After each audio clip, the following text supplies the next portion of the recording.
If you are really passionate about knowing English, there are many things that you have to do. Among those things, I am going to share one secret technique that will change your life. The morning technique. You have to study English in the morning, and there are many reasons why I am saying that you have to do this in the morning.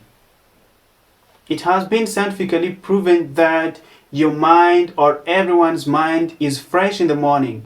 This is because after waking up, you are free from distractions. You are free from disturbances. That is when you have to feed your mind with something productive. Mugitondo burya nibwo ubwonko bw'umuntu buba bumeze neza, nibwo ubwonko bw'umuntu buba nta distractions bufite, nta bintu buratangira kuburogoye. Iyo umuntu yaryamye aba ameze nk'uwicaginze, kuriya ucaginga telefone kabiri kwijana. Kiriya rero nicyo gihe cyiza cyo gufeedinga, cyo kugaburira ubwonko bwawe n'ibintu by'ingirakamaro, ibintu biri productive. Rero nawe niba ushaka kwiga Icyongereza ukumva ari ikintu ushaka kumenya, ukumva ari ikintu cy'ingenzi mu buzima bwawe gishobora kuzafungura amarembo runaka, you have to use this technique. Ino technique ugomba kuyikoresha. Ni ibiki ugomba gukora mu gitondo, ni ibiki bitagomba kubura mu gitondo cyawe kugira ngo Icyongereza cyawe kibe improved. Ni ibiki wakora mu gitondo byatuma Icyongereza cyawe kirushaho kuzamuka, aho kugira ngo ubyuke uscrollinga kuri TikTok cyangwa ureba andi makuru atari buze kugira icyo yongera kuri knowledge yawe, ku bumenyi bwawe mu bijyanye n'Icyongereza. Just imagine waking up in the morning and you are scrolling from TikTok. You are even consuming informations that are not going to be helpful, that are not going to contribute something to your English journey. Or you wake up in the morning and you're checking your WhatsApp with people who are not going to bring anything in your pocket. That time can be used productively to take your English to the next level. Uwo mwanya wo gukoresha scrolling in the morning mu gitondo, uwo mwanya ujye checking WhatsApp, uwo mwanya ushobora kuwukoresha wiga Icyongereza. I am telling you this because if you waste the first hours of your morning, the whole day is likely to be wasted. Ndikubikubwira kubera ko iyo utakaje amasaha ya mu gitondo, akenshi umunsi wawe wose ugiye gutakara. Ariko byose bisaba discipline, kwiha intego. Ya masaha uvuga uti reka niyongezeho iminota 30 nkiryamye, wake up. Byuka ushaka ikintu ukora mu Cyongereza. Byuka urebe English speech, urebe speech z'Icyongereza, urebe motivational speech. Byuka urebe podcast mu gitondo ubwonko bwawe bukimeze neza. Urebe ibiganiro mu Cyongereza. Byuka uvuga Icyongereza. Nagiye mbereka uburyo bwinshi ushobora kuvuga Icyongereza utarinze no kuba ufite abandi bantu muri kumwe. You can speak English even when you don't have some other people to practice it with. Byuka ukore shadowing method. Usubiremo aba native speakers. Ukoreshe telefone yawe, ukoreshe laptop yawe mu buryo buri productive. Shyiramo ijambo ry'Icyongereza, wumva uko barivuga nawe urisubiremo. Ibyo bintu bikore mu gitondo. Hari ibintu byinshi ushobora gukora mu gitondo igihe uri kwiga Icyongereza bigatuma inzozi zawe zo kukivuga ziba achieved. Ariko nyine ni discipline. Ya masaha abandi bakiryamye, ya masaha bakiri kwiyongeza bavuga bati twe reka twongere dukora ibintu runaka, ya masaha ya mu gitondo igihe rwose abandi bari gukora ibindi bintu, wowe ugomba guprofita ukaba uri kwiga Icyongereza. Ibyo bintu wize mu gitondo, I'm telling you, they are going to stay in your mind for the rest of the day and probably for the rest of your life. Ibintu wize mu gitondo biraza kukuguma mu mutwe umunsi wose, ndetse bishobora no kuzakuguma mu mutwe forever and ever, ubuziraherezo. Ariko nanone kwiga ntabwo ari uguhora gusa wongeraho ibintu bishyashya. Niba ari mu gitondo, byuka urebe n'ibintu wize, ibintu wize wandika. Hari ibintu ushobora kuba waragiye wiga wandika, kuko ndagiye mbabwira yuko no kwiga wandika nabyo ari byiza cyane, birafasha.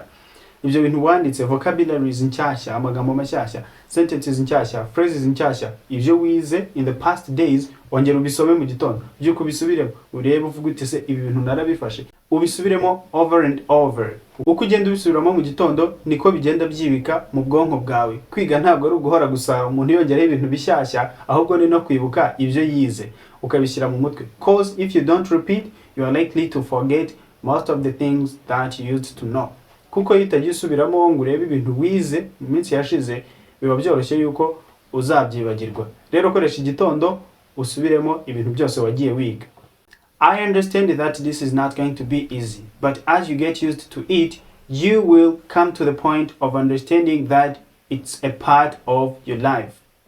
ndabyumva yuko ntabwo byoroshye wenda sometimes, ariko uko ugenda ubikora buri munsi, uko ugenda ubigira kimwe muri part y'umunsi wawe, uzagera wumve yuko ari ibintu bikenewe cyane, ari ibintu by'ingenzi. None Icyongereza ujye unakiga utumva kuri kwiga, ahubwo ukige wumva ari nka hobby, ari ikintu kigushimisha, kigeraho kikuryohere. I'm telling you, if you do this, you are gonna see the improvement very soon.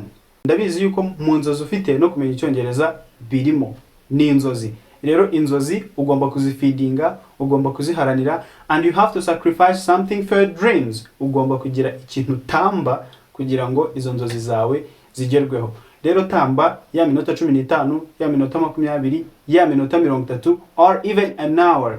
Kandi ubikore mu gitondo rwose, cya gihe ubwonko bwawe buba bukiri fresh. Uwo mwanya wakoragamo ibintu utambe, sacrificing, usimbuze ikintu cy'ingirakamaro, usimbuze Icyongereza, kuko ndabizi yuko if you know English, there are many doors that are gonna be opened in future. Numara kumenya Icyongereza, hari amarembo menshi azafunguka kubera yuko wabashije kumenya Icyongereza. My brother, my sister, just know that English is not about the talent you have, it's about the discipline that you give to yourself. Icyongereza ntabwo ari talent, ntabwo ari impano nguvuka ukayivukana. Niba utaravukiye mu gihugu kivuga Icyongereza akaba atari ururimi rwawe rwa mbere, it is not gonna be a talent. Ntabwo rwose ruzigera ruba impano yawe. Si impano Icyongereza, ahubwo ni discipline, ni umurongo wiha, ni ukubikorera. Ibyo uri gukora kugira ngo ukimenye nibyo bizatuma ukimenya. Ntabwo ari impano, ntabwo ari nka yindi yo kuririmba, se yindi yo kubyina wumva ibintu biba by default. Ibyo uri bukore nibyo bizatuma za nzozi twavugaga ziba impamo. N'abandi bose nuko bakize, niba ubyutse ugakora ibi bintu ndi kukubwira, niba Icyongereza ukigize one part of your life, Icyongereza uzakimenya, ntabwo ururimi ushobora gushaka kurwiga ngo rukunanire kurumenya. By the way, English is not even difficult at all. Ndarakubwiza kuri yuko Icyongereza ntabwo rwose gikomeye iyo waramutse wihaye intego. And of course, it is not going to happen overnight. You have to just understand that you have to always do something to improve your English.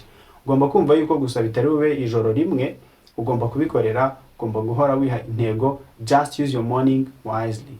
Ibi bintu mba ndi kubabwira ni ibintu biri scientifically proven. Science baremeje yuko ibyo bintu bikunda. Mu buryo bwiga ndimi ni ibintu rwose ukora bikagukorera. Bikora uyu munsi, tangira ufate breakfast y'Icyongereza nkuko usanzwe ufata izindi breakfast zose. I can't wait to see your doors to success opened by English.